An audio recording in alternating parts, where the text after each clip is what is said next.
সকালবেলা ঘুম থেকে উঠেই ঠাকুর পুজো দিয়ে দিনটা শুরু করলাম। পুজো দিয়ে মনটা একদম শান্ত আর ভালো লাগায় ভরে গেল। তারপরে ভাবলাম আজ একটু নিজের মতো করে সময় কাটানো যাক, কারণ অনেকটা হাতে সময় ছিল। রান্নার দিদিও রান্না করে চলে গেছে, কিন্তু আজকে একদমই তরকারি অন্য কিছু খেতে ইচ্ছা করছিল না, বেশ সিম্পল কিছু খেতে ইচ্ছা করছিল। তাই আজকে একদম একটা সিম্পল মিল বানিয়ে নিলাম নিজের জন্য। আর এই সিম্পল মেনুটা তোমাদের সাথেই আজকে শেয়ার করব। মাঝে মাঝে আমার কিন্তু এরকম মনে হয় যে তরকারি অন্য কিছু খেতে ইচ্ছা করছে না, একদম সিম্পল কিছু খেতে ইচ্ছা করছে। তোমাদেরও কি এরকম মনে হয়? তাই আজকে আমি নিজের জন্য বানিয়ে ফেললাম মসুর ডালের ভর্তা, গরম গরম বেগুন ভাজা, ডিম সিদ্ধ আর সঙ্গে গরম ভাত। ব্যাস, আর কি চাই।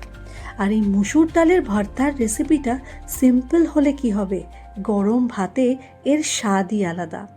ডালটা অল্প জল দিয়ে নুন হলুদ দিয়ে সিদ্ধ করে নিতে হবে।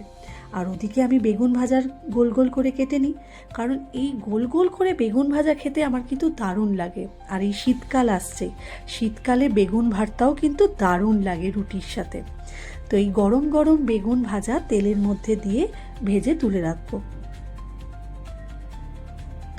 আর ওই দিকে আমার মসুর ডালের ভর্তার জন্য মসুর ডাল মোটামুটি রেডি হয়ে যাচ্ছে। আর সিম্পল মেনুতে অনেক সময় বেশ ভালো লাগে, কখনো কখনো বেশি কিছু না, সিম্পল খাবারও মনে অনেকটা তৃপ্তি আর আনন্দ এনে দেয়। এটা কিন্তু আমি ফিল করি। দেখতেই পাচ্ছ মসুর ডালটা মোটামুটি পুরো রেডি হয়ে গেছে। এবার শুধুমাত্র ভালো করে ভর্তাটা তৈরি করতে হবে। আর ভর্তা তৈরি করবার জন্য শুকনো লঙ্কাকে ভালো করে পুড়িয়ে নিয়েছি, তার সঙ্গে কাঁচা পেঁয়াজ, সর্ষের তেল, নুন আর বেশ অনেকটা করে ধনেপাতা কুচি। আর শীতকালে এই ধনেপাতার গন্ধটা কিন্তু দারুণ লাগে। তারপরে আমার রেডি হওয়া মসুর ডাল ভালো করে মেখে একেবারে রেডি কিন্তু খাওয়ার জন্য। এবার আর কি, শুধুমাত্র নিজের থালাটা সাজিয়ে নিতে হবে।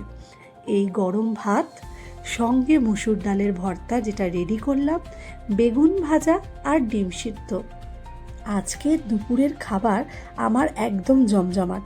তোমাদের কেমন লাগলো আমার এই সিম্পল কিন্তু হ্যাপি মিল? ভিডিওটা কমেন্টে অবশ্যই জানিও। আর এই সহজ খাবারেই যেন দুপুরটা আমার একেবারে জমে গেল।